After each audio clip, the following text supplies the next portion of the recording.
بسم اللہ الرحمن الرحیم۔ ایک اور وظائف اور بیس وہی مہنگائی اور رزق، طبقہ وہی لوور اور مڈل کلاس۔ اپر کلاس میں اس لیے نہیں جا رہے کہ اپر کلاس کا تو کام ہی یہ ہے کہ وہ تو رزق کماتے ہیں اور اس میں وہ حلال و حرام نہیں دیکھتے، اور جب اوپر سے نیچے گرتے ہیں اور اللہ تعالیٰ سے جب رجوع کرتے ہیں تو پھر یہ وظائف ان کے کام آئیں گے۔ اب آج آپ کو جو وظیفہ بتانے جا رہا ہوں یہ بہت ہی پاورفل قسم کا وظیفہ ہے، لیبر طبقے کے لیے، مڈل کلاس طبقے کے لیے۔ اب شروع میں کیا ہوتا تھا؟ شروع میں ہمارے بزرگ تھے، بڑے بڑے بزرگ گزر چکے ہیں، جب بھی ان کو کوئی حاجت ہوتی تھی یا ان کو کوئی خواہش ہوتی تھی یا کوئی ان کے پاس آ کے دعا کے لیے کچھ کہتا تھا کہ میرا یہ کام ہو جائے، یہ کام ہو جائے، تو وہ کیا کرتے تھے؟ وہ فوراً سے پہلے مسئلہ پکڑتے تھے اور اللہ تعالیٰ سے رجوع کرتے تھے، اور اللہ تعالیٰ سے رجوع کر کے نماز کے میں ہر وہ چیز اللہ تعالیٰ سے مانگ لیتے تھے جو ان کو ضرورت تھی یا جو کسی نے آ کے ان کے پاس فرمائش کی۔ تو یہ تھا ہمارے بزرگ جو پہلے دور میں کیا کرتے تھے کہ ہر چیز میں جہاں بھی پرابلم آنی ہے، جہاں بھی کوئی مسئلہ آنا ہے، انہوں نے صرف اور صرف اللہ تعالیٰ سے ہی رجوع کرنا ہے، اور وہاں سے ان کو 100% رسپانس آتا تھا۔ اب آپ کو جو سورہ بتاتا ہوں یہ ایک سورہ ہے اور ایک اللہ تعالیٰ کا صفاتی نام ہے، بس یہ پورا ایک وظیفہ ہے۔ لیکن یہ وہ وظیفہ اگر آپ اس کو عقیدت سے کریں گے نا، پھر ورڈ یوز کروں عقیدت، آزمائش نہیں، عقیدت، تو آپ کی ہر قسم کی جو حاجت ہے نا، یا آپ کی جو خواہشات ہیں نا، وہ آپ گھڑی پہ دیکھ لیں گے 24 آور 24 گھنٹوں کے اندر اندر پوری ہوں گی۔ یہ ایسا پاورفل وظیفہ ہے۔ اب اس کے بعد جو زمانہ ترقی کرتا گیا، بزرگان جو دین تھے وہ بھی وظائف کی طرف آنا شروع ہو گئے، کیونکہ جو اسٹڈی ظاہر ہے بزرگ ان کی ایک ہستی ہے، ان کی ایک نظر ہے جو ہم لوگوں کی نہیں ہے۔ اب انہوں نے کیا کیا، انہوں نے وظائف کیسے کا سٹارٹ کیسے لیا؟ انہوں نے لیا اس میں اعظم سے۔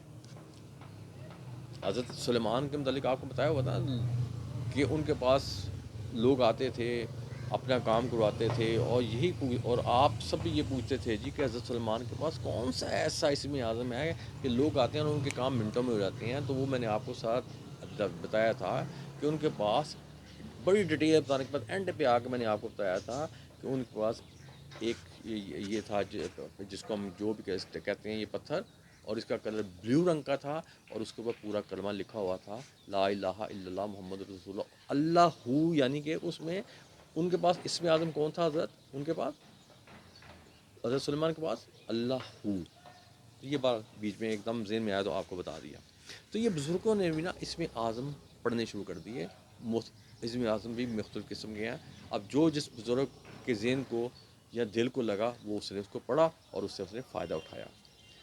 اس کے بعد سیکنڈ سٹیپ میں انہوں نے کیا کیا، پھر وہ قرآن پاک کی طرف آ گئے۔ جیسے حضوری بیٹھک آپ کو حضوری بیٹھک آپ کو اسم اعظم بھی بتاتی ہے۔ شروع میں اگر آپ دیکھیں ماشاء اللہ 180 اب تک وظائف ہو چکی ہیں، آپ کو ہر قسم کی وظائف بتا چکی ہیں، اسم اعظم بھی بتا چکی ہیں۔ پھر یہ بزرگ قرآن پاک کی طرف متوجہ ہوئے، جیسے ہم حضوری بیٹھک 30 پارس کے اندر رہ کے آپ کو بتاتا ہے اور بغیر مرچ مسالے کے لگاتا ہے، اور اسٹریٹ بتاتا ہے آپ کا دماغ کھولنے کے لیے، اور کوشش ہوتی ہے کہ آپ کو فائدہ پہنچے۔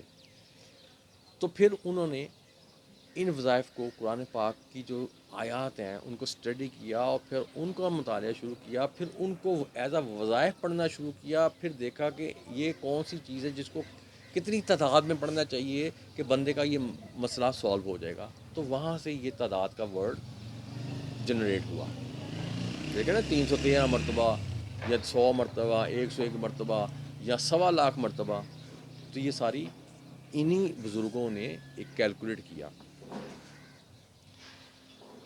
اب یہ جو وظیفہ ہے، اب اس سے کیا کیا آپ کے مقصد حاصل ہوں گے، وہی مقاصد وہی ہوتے ہیں، جیسے رزق آ جاتا ہے، شادی میں رکاوٹ آ جاتی ہے، ملازمت آ جاتی ہے، اس کے بعد گھر میں بے برکتی آ جاتی ہے، تو یہ ساری چیزیں، یہ وظیفہ کرنے کے بعد میں نے آپ کو پہلے بھی کہا تھا کہ ود ان 24 آور آپ کا مسئلہ سالو ہو جائے گا. اب میں ٹریک آ جاتا ہوں وظیفے کی طرف تاکہ آپ کا ٹائم زیادہ نہ لو.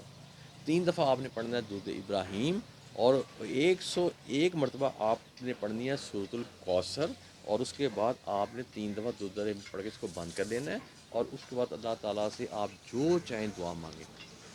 اب سورہ کوثر، اور آپ یہ بھی پتہ ہونا چاہیے کہ آپ یہ جو سورہ کوثر ہے یہ بھی کیسے اتری، کن حالات میں اتری.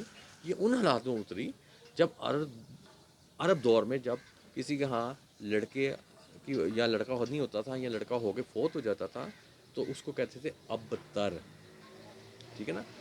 اور اسی دوران حضرت وسلم کے صاحبزادے جن ابراہیم وہ بھی فوت ہو گئے، تو ان کو بھی لوگوں نے ابتر ابتر کہنا شروع کر دیا، جو کہ بہت ہی ایک قسم کا کیا کہنا چاہیے تانا ہوتا ہے، جس سے آپ بہت زیادہ پریشان ہو گئے. اور اللہ تعالیٰ آپ کو پتہ ہے محب محبوب کی پریشانی کو برداشت نہیں کر سکتا. تو جب اللہ تعالیٰ نے ان کو یہ دیکھا پریشانی کی حالت میں، تو اس وقت یہ ڈیٹیل میں آپ کو آلریڈی پہلے بتا چکا ہوں ساری، یہ صرف میں مختصر بتا رہا ہوں کہ اس وقت پھر اللہ تعالیٰ نے اس صورت کو نازل فرمایا. اور یہ بتانے کا آپ کا مقصد یہی ہے کہ یہ صورت پڑھنے کے بعد آپ کی ہر حاجات فوراً 24 آور کا نا اتنے ہی ٹائم میں پوری ہو جائے گی. تو مجھے امید ہے کہ آپ اس وظیفے سے ضرور فائدہ اٹھائیں گے. اور اس میں اور ایسی کوئی چیز نہیں جو میں آپ کو ایکسپلین کروں. سورہ کوثر میں نے صرف اس لیے، یہ میں آلریڈی بتا چکا ہوں، لیکن صرف اس لیے ایکسپلین کیا کہ یہ کیسے نازل ہوئی، کیوں نازل ہوئی، کن حالات میں نازل ہوئی. اب اس کے ساتھ ہی میں آپ سے اجازت چاہوں گا. ایاک نعبد و ایاک نستعین.